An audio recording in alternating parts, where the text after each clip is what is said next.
How to send images on character AI app. Now, first things first to be reminded of, since we are already in the year of 2025, I'm pretty sure that they already updated their platform.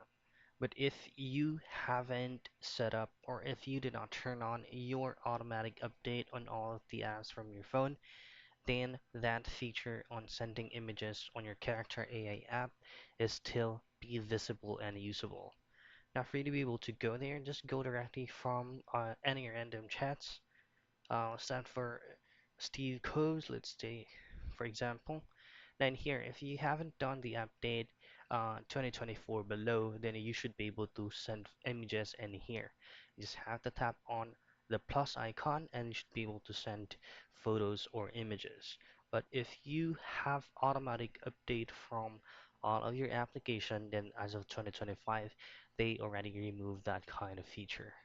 And that's it. That's how you send photos or images on Character AI app.